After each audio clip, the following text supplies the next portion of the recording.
नमस्कार दोस्तों, हर हर महादेव। आइए आज जानते हैं स्वर्ग जाने का असली हकदार कौन और वह कौन सा पाप है जिसे करने वाले मनुष्य को नर्क जाने से कोई नहीं रोक सकता।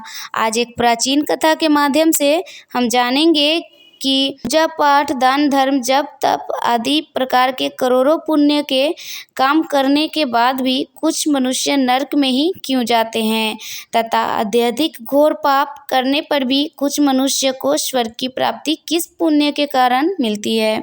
ऐसा वह कौन सा पुण्य है जो मनुष्य के करोड़ों पापों का नाश करता है और ऐसा वह कौन सा पाप है जो उसके करोड़ों पुण्य को नष्ट कर डालता है। तो चलिए दोस्तों, बिना देरी किए शुरू करते हैं। भगवान विष्णु क्षीर सागर में देवी लक्ष्मी के साथ शेषनाग की शैया पर विश्राम कर रहे थे। जल की लहरें शांत रूप से बह रही थी और आकाश में एक दिव्य शांति फैली थी। उसी समय देवर्षि नारद वहां उपस्थित हुए। उनके चेहरे पर चिंता की रेखाएं थी और भगवान विष्णु ने उन्हें देखते ही कहा, आइए देवर्षि, क्षीर सागर में आपका स्वागत है। आज किस प्रयोजन से पधारे हैं? अवश्य ही कोई महत्वपूर्ण समाचार लेकर आए होंगे। अब नारद जी ने भगवान विष्णु को प्रणाम किया और बोले, हे प्रभु, मैं यमपुरी की यात्रा करके आ रहा हूँ। वहाँ मैंने एक अद्भुत घटना देखी जो मेरी समझ से परे है। मैंने देखा कि कुछ पुण्य आत्मा नरक में जा रही थी जबकि कुछ पापी स्वर्ग में। यह देखकर मुझे बड़ा आश्चर्य हुआ। कृपया मुझे यह बताइए कि कौन नरक जाता है और कौन स्वर्ग, और यह कैसे तय होता है। भगवान विष्णु ने नारद की बात सुनकर मुस्कुराते हुए कहा, देवर्षि, संसार में कर्मों का फल मनुष्य के आंतरिक उद्देश्य और विवेक पर निर्भर करता है। कई बार जो प्रकट रूप से पुण्य दिखते हैं वे भी पाप हो सकते हैं। इस विषय में एक प्राचीन कथा कहा जाता है जो आज मैं आपको सुनाता हूँ। इस कथा को सुनकर आपको आपके सभी प्रश्नों के उत्तर मिल जाएंगे, इसलिए आप इस कथा को ध्यान से पूरा अवश्य सुनिए। जो भी इस कथा का श्रवण करता है उसके कोटि कोटि पाप नष्ट होते हैं और उसे विष्णु लोक की प्राप्ति होती है। देवर्षि कहते हैं, हे प्रभु, आपके मुख से इस कथा को सुनना मेरा सौभाग्य है। मैं इस कथा को ध्यान से पूरा अवश्य सुनूंगा और इसका प्रचार करूंगा। फिर भगवान विष्णु नारद जी को वह कथा सुनाने लगते हैं। यह कथा अत्यंत ज्ञानवर्धक है। इस कथा में मनुष्यों द्वारा किए जाने वाले पाप और पुण्य का वर्णन किया गया है तथा उसके आधार पर मिलने वाली सजाओं के बारे में बताया गया है। इसलिए प्रत्येक मनुष्य को यह कथा ध्यानपूर्वक सुननी चाहिए। आधा अधूरा ज्ञान घातक होता है, इसलिए दोस्तों आप इस कथा को पूरा अवश्य सुनिए। तो चलिए आपको सुनाते हैं वह कथा। भगवान विष्णु कहते हैं, हे देवर्षि, पूर्व काल की बात है। मध्य देश के एक नगर में एक ही समय पर 5 मनुष्यों की मृत्यु हो जाती है और वे सभी मृत्यु के पश्चात यमलोक में पहुंच जाते हैं।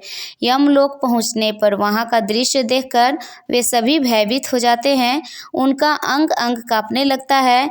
यमलोक में विशाल कायाकार वाले यमराज स्वर्ण से बने सिंहासन पर विराजमान होते हैं। उनके पास चित्रगुप्त बैठे होते हैं जिनके पास सभी प्राणियों का लेखा जोखा रखा हुआ है। यम के दूत प्राणियों को आगे धकेल रहे होते हैं। कुछ मनुष्य जोर जोर से विलाप कर रहे होते हैं तो कुछ मनुष्य अत्यंत प्रसन्न होकर चल रहे होते हैं। स्वर्ग के द्वार से सुंदर प्रकाश दिखाई पड़ रहा होता है तो वही नर्क के द्वार से धधकती हुई अग्नि की ज्वालाएं दिखाई पड़ रही होती है। इस भयानक दृश्य को देखकर वे पांचों एक दूसरे से बात करने लगते हैं और अपने अपने पापों के विषय में चर्चा कर रहे होते हैं। उन 5 में से 4 लोगों ने अपने जीवन में बहुत पाप कर्म किए हुए होते हैं और उन सभी को यह जान पड़ता है कि अब वे चारों ही नरक में ही जाने वाले हैं। उन चारों में एक चोर होता है, दूसरी वेश्या होती है, तीसरा विद्वान ब्राह्मण होता है और चौथा एक राजा का सैनिक होता है तथा 5वां एक धनवान किसान होता है। वे पांचों अपने अपने कर्म फलों को भुगतने के लिए तैयार होते हैं। फिर एक एक करके सभी पापी और पुण्य आत्माएं आगे चल रही होती है। वे चारों एक दूसरे के पाप कर्मों के बारे में बताने लगते हैं। सबसे पहले वह चोर बोलने लगता है, भाइयों मेरा नाम हरिदास है। मैं जानता हूँ कि मैंने जीवन भर बहुत पाप किए हैं। मैंने दूसरों का धन चुराया है, उन्हें तकलीफ दी है और कभी कभी उनका जीवन भी बर्बाद किया है। मैं जानता था कि जो मैं कर रहा हूँ वह गलत है, लेकिन मेरे पास कोई विकल्प नहीं था। परिवार भूखा था, मेरे पास कोई काम नहीं था और हर कोई मुझे दुत्कारता था। मैंने चोरी से जो धन पाया उससे मैंने अपने परिवार का पेट भरा, पर अब मुझे इस बात का पछतावा है कि मैंने कितने लोगों को दुख पहुंचाया। अब यमराज मुझे दंड देंगे, मुझे डर है कि मुझे नर्क की यातनाएं झेलनी पड़ेंगी। यह कहते हुए हरिदास की आंखों से आंसू बहने लगे, उसकी आवाज़ थरथराने लगी और उसका चेहरा अपराध बोध से भर गया। इसके बाद कमलिनी, जो एक वेश्या थी, अपनी व्यथा व्यक्त करने लगी। उसकी आवाज़ में भी दर्द थी। उसने गहरी उदासी के साथ कहा, मेरा नाम कमलिनी है। मैं जानती हूँ कि शास्त्रों के अनुसार जो स्त्री कई पुरुषों से संबंध बनाती है उसे नरक में भेजा जाता है, लेकिन मैंने यह सब जानबूझकर नहीं किया। जब मैं छोटी थी, एक दुष्ट व्यक्ति ने मुझे ज़बरदस्ती उठाकर वेश्या बना दिया।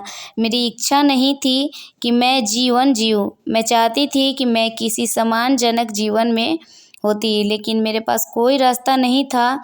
मैंने ना चाहते हुए भी वह सब सहा जो मेरे साथ हुआ। अब मुझे नहीं पता कि मेरे इन पापों का क्या होगा। मुझे यह भी नहीं पता कि अगले जन्म में मुझे किस रूप में जन्म लेना पड़ेगा। मैं नरक जाने के लिए तैयार हूँ, क्योंकि मैंने जो कुछ भी किया है उसकी कोई माफ़ी नहीं हो सकती। कमलिनी की आंखों से आंसू बहने लगे। उसकी आत्मा में गहरा दर्द था, मानो वह अपने पूरे जीवन का भार अपने कंधों पर महसूस कर रही हो। उसकी आंखों में वह पीड़ा झलक रही थी जिसे उसने सालों तक छुपाए रखा था। फिर सूर्यकेतु, जो राजा का सैनिक था, उसने बोलना शुरू किया। उसने दुख भरे स्वर में कहा, भाई मेरा नाम सूर्यकेतु है। हम चारों में सबसे बड़ा पापी तो मैं ही हूँ। मैंने बहुत बड़े पाप किए हैं। मैं राजा का सिपाही था, इसलिए मैं लोगों पर जोर ज़बरदस्ती करता था। मैंने कितनों के प्राण लिए हैं, ना जाने कितने मासूम लोगों को सताया है, ना जाने कितने निर्दोष लोगों को मेरे हाथ से दंड मिला है।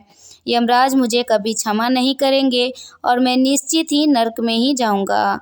लेकिन मैंने यह सभी पाप जानबूझकर नहीं किए। अपने प्राणों के भय से और परिवार के पालन पोषण के लिए मुझे यह पाप करने पड़े हैं। हमारा राजा जो कहता था उसका पालन हमें करना पड़ता था। राजा के विरुद्ध भला कोई साधारण मनुष्य कैसे जा सकता है।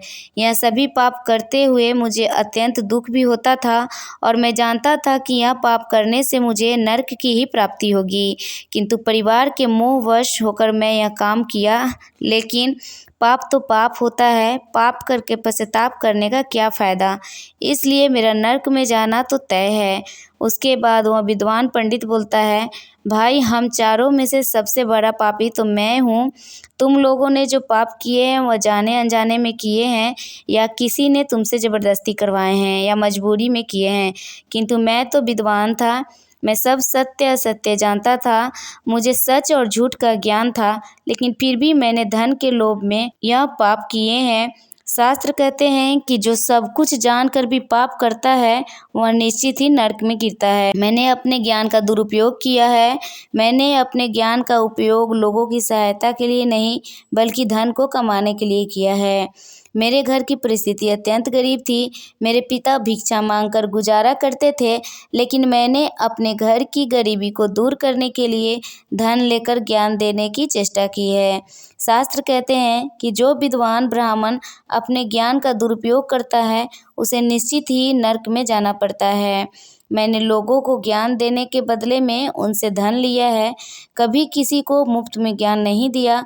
इसलिए आप चारों में से सबसे बड़ा पापी तो मैं हूँ और मुझे ही नरक में जाना पड़ेगा। वाचस्पति के चेहरे पर पश्चाताप की गहरी लकीरें साफ दिखाई दे रही थी। उसकी आंखों में आंसू थे और उसका सिर शर्म से झुका हुआ था। वह अपनी आत्मा के बोझ से टूट चुका था।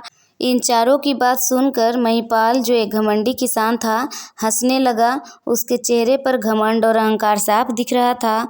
उसने ताने मारते हुए कहा, तुम चारों तो इतने बड़े पापी हो, कि तुम लोगों को नरक में जाना ही पड़ेगा। तुम लोगों ने घोर पाप किए हैं और इसलिए यमराज तुम लोगों को कभी माफ़ नहीं करेंगे। यहाँ पर मौजूद मैं अकेला ही सबसे अधिक पुण्यवान हूँ। मैंने अपने जीवन में बहुत पूजा पाठ किया है, ब्राह्मणों को दान दक्षिणा दी है, मैंने मृत्यु से पूर्व गाय का दान भी किया है और अब मेरे सभी पुत्र पौत्र मेरी आत्मा की मुक्ति के लिए बड़े कार्यक्रम का आयोजन कर रहे हैं। वे मेरे लिए श्राद्ध दान तर्पण कर रहे हैं, यज्ञ कर रहे हैं, इसलिए मैं सबसे अधिक पुण्यवान हूँ। मेरी 3 पत्नियाँ और 10 पुत्र हैं। इतने लोग मेरी मुक्ति के लिए उपाय कर रहे हैं और हाँ, मैं अपने जीवन में कभी कोई पाप नहीं किया हूँ। जाने अनजाने में किए भी होंगे तो मेरे पुत्रों के श्राद्ध आदि के कार्यों द्वारा मेरे पाप भी नष्ट हो जाएंगे।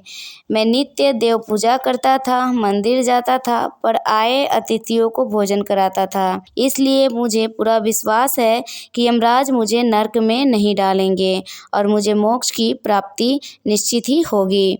फिर वे पांचों धीरे धीरे आगे बढ़ने लगते हैं और फिर जब उनका समय आता है तो उन पांचों के पाप और पुण्य के कर्मों का मूल्यांकन किया जाता है। सबसे पहले बारी आती है उस चोर की जिसका नाम हरिदास था। हरिदास का हिसाब किया गया। चित्रगुप्त ने उसके कर्मों का लेखा जोखा निकाला और यमराज ने उसका पाप पुण्य का मूल्यांकन किया। कुछ समय तक विचार करने के बाद यमराज ने निर्णय लिया कि हरिदास को स्वर्ग का मार्ग प्राप्त होगा। यह सुनकर हरिदास आश्चर्यचकित हो गया। उसकी आंखों में विश्वास नहीं हो रहा था कि उसे स्वर्ग में स्थान मिलेगा और वह प्रसन्नता से स्वर्ग के द्वार की ओर बढ़ गया। इसके बाद कमलिनी की बारी आई।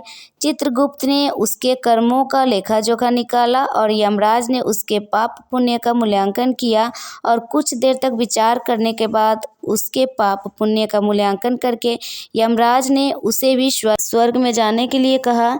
यह सुनकर कमलिनी की आंखों में आंसू आ गए। उसे यकीन नहीं हो रहा था कि उसकी इतनी बड़ी गलती के बाद भी उसे स्वर्ग में भेजा जा रहा है। वह आभार से भरी हुई बिना कुछ कहे स्वर्ग के द्वार की ओर चल पड़ी। फिर तीसरी बारी आती है उस सिपाही की जिसका नाम सूर्यकेतु था। चित्रगुप्त ने उसके भी कर्मों का हिसाब किताब किया और यमराज ने उसका पाप पुण्य का मूल्यांकन किया। कुछ देर विचार करने के बाद यमराज ने उसे भी स्वर्ग में भेजने का आदेश दिया। सूर्यकेतु के चेहरे पर एक मिश्रित भाव था, पछतावा और प्रसन्नता। उसने अपने जीवन में किए गए पापों का दुख महसूस किया, परंतु वह भी प्रसन्नता के साथ स्वर्ग के ओर चल पड़ा। फिर चौथी बारी आती है उस विद्वान ब्राह्मण की जिसका नाम वाचस्पति था। चित्रगुप्त उस ब्राह्मण के कर्मों का लेखा जोखा निकालते हैं और कुछ देर तक विचार करते हैं। फिर यमराज उस ब्राह्मण को भी स्वर्ग जाने के लिए कहते हैं। फिर वह विद्वान ब्राह्मण विचार करता है, मैंने तो पाप किया है, फिर मुझे क्यों स्वर्ग में भेज रहे हैं। वाचस्पति को भी यह निर्णय आश्चर्यचकित कर गया, परंतु उसने इसे स्वीकार किया और वह भी स्वर्ग की ओर बढ़ गया। उन चारों को स्वर्ग में जाता देख वह धनवान किसान बहुत दुखी और क्रोधित हो जाता है। वह सोचने लगता है कि यह कैसा न्याय है, इन पापियों को स्वर्ग जाने का मौका मिल रही है, फिर मैंने जो पुण्य के काम किए हैं उनका क्या। पापी और पुण्यवान एक ही जगह पर डाले जाएंगे तो पुण्य करने का फायदा ही क्या। फिर उस धनवान किसान को यम के दूत जोर से धकेल देते हैं और कहते हैं, अरे पापी, तू आगे चल, तुझे नरक में डाला जाएगा, यमराज तुझे माफ़ नहीं करेंगे। यह सुनकर वह धनवान किसान भयभीत हो जाता है और कहने लगता है कि मैं तो स्वर्ग में जाऊंगा, मैंने कोई पाप नहीं किया है। फिर वह धनवान किसान यमराज के सामने आकर खड़ा हो जाता है। चित्रगुप्त उसके कर्मों का लेखा जोखा देखते हैं और उसके पाप पुण्य के कर्मों का मूल्यांकन करते हैं तो उसके पाप का पलड़ा भारी हो जाता है और यमराज उस धनवान किसान को कहते हैं, अरे दुष्ट, तूने तो बहुत बड़ा अपराध किया है, तू तो नरक में जाने के ही योग्य है। इतना सुनते ही वह किसान थरथर कांपने लगता है और यमराज से कहता है कि हे धर्मराज, यह अन्याय है, मैंने तो जीवन में कोई पाप नहीं किए हैं और पुण्य ही किए हैं, आप मुझे नरक में क्यों डाल रहे हैं। और मुझसे पहले जो 4 लोग गए थे वे तो घोर पापी थे, उन्होंने बड़े बड़े पाप और अपराध किए थे, उन्हें तो आपने स्वर्ग में डाल दिया। आप ऐसा अन्याय मेरे साथ क्यों कर रहे हैं। अगर ऐसा अन्याय होगा भला कौन सा मनुष्य धरती पर पुण्य करेगा। फिर यमराज कहते हैं, अरे पापी, तूने जो पाप किया है वह तो उन चारों के पापों के सामने कुछ भी नहीं है। तेरे एक पाप के कारण तेरा सारा पुण्य फल नष्ट हो गया है। यदि तूने यह पाप नहीं किया होता तो तू स्वर्ग में जा सकता था, लेकिन तूने यह पाप जानबूझकर किया है, इसलिए तुझे नरक में अवश्य जाना पड़ेगा। तब यमराज ने कहा, हरिदास ने अपने जीवन में चोरी की थी, परंतु उसने कभी किसी गरीब या निर्दोष व्यक्ति के घर चोरी नहीं की। वह केवल उन लोगों के घर चोरी करता था जो अमीर और अहंकारी थे। उसने अपने द्वारा चुराए गए धन का अधिकांश हिस्सा गरीबों और भूखों को भोजन कराने में खर्च किया करता था। हरिदास का हृदय दयालु था और उसने अपने जीवन में कई भूखों को अन्न और पानी दिया है। उसके यहाँ पुण्य उसके पापों से बड़े थे, इसलिए उसे स्वर्ग का मार्ग प्राप्त हुआ। यह सुनकर महिपाल ने सिर झुकाया। उसकी आंखों में पछतावा दिखने लगा, लेकिन यमराज ने उसे अधिक समय दिए बिना आगे कहा, हे दुष्ट, वह कमलिनी वेश्या थी, परंतु उसने यह पाप जानबूझकर नहीं किया। उसे जबरन वेश्यावृत्ति में धकेला गया था, लेकिन उसने अपने जीवन के अन्य समय में पशु पक्षियों और बेसहारा जानवरों की सेवा की। उसने हर रोज़ पक्षियों को दाना डाला और घायल जानवरों की देखभाल की। उसकी आत्मा में करुणा थी और उसके यहाँ पुण्य उसके जीवन के पापों से अधिक थे, इसलिए उसे भी स्वर्ग में स्थान मिला। फिर यमराज ने कहा, उस सिपाही सूर्यकेतु ने अपने जीवन में अनगिनत लोगों के प्राण लिए हैं, परंतु वह अपने राजा के आदेशों का पालन कर रहा था। उसने कई बार अपनी आत्मा को यह समझाने की कोशिश की कि जो वह कर रहा है वह गलत है, लेकिन अपने परिवार की सुरक्षा और पेट पालने के लिए उसने यह काम किया। परंतु इसके बावजूद उसने कई बेसहारा लोगों की सहायता की। उसने कई बार गरीबों को भोजन कराया और अपने पापों का पश्चाताप भी किया, इसलिए उसके पुण्य उसके पापों से अधिक है और उसे भी स्वर्ग प्राप्त हुआ। महिपाल और भी अधिक शर्मिंदा हो गया। उसकी आंखों में पश्चाताप के आंसू थे, लेकिन यमराज ने उसे अपने अंतिम निर्णय के लिए तैयार किया। यमराज ने कहा, उस ब्राह्मण वाचस्पति ने अपने ज्ञान का दुरुपयोग किया था। उसने धन के लोभ में आकर अपने शास्त्रों के ज्ञान का व्यापार किया, परंतु उसने अपने जीवन में कभी किसी को मुसीबत में नहीं छोड़ा। उसने निर्धनों की सहायता की, गौ सेवा की और अपनी विद्या के माध्यम से कई लोगों का उद्धार किया। उसके यहाँ पुण्य उसके पापों से बड़े थे, इसलिए उसे भी स्वर्ग का मार्ग मिला।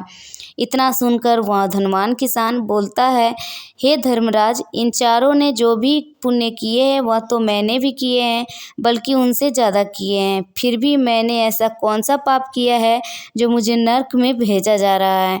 यमराज कहते हैं, हे दुष्ट, याद कर, तूने उस अबला विधवा नारी पर गलत लांछन लगाया था कि उसने तेरे घर पर चोरी की है, और इसके साथ ही तूने उसके ऊपर कई अन्य गलत लांछन लगाए थे। उसे व्यभिचारिणी और वेश्या कहकर उसके चरित्र का हनन किया है, और राजा ने उसे सच समझकर उस अबला विधवा नारी को मृत्यु दंड दे दिया था। महिपाल, तुमने जीवन में कई पुण्य किए, परंतु एक पाप ने तुम्हारे सभी पुण्य को नष्ट कर दिया।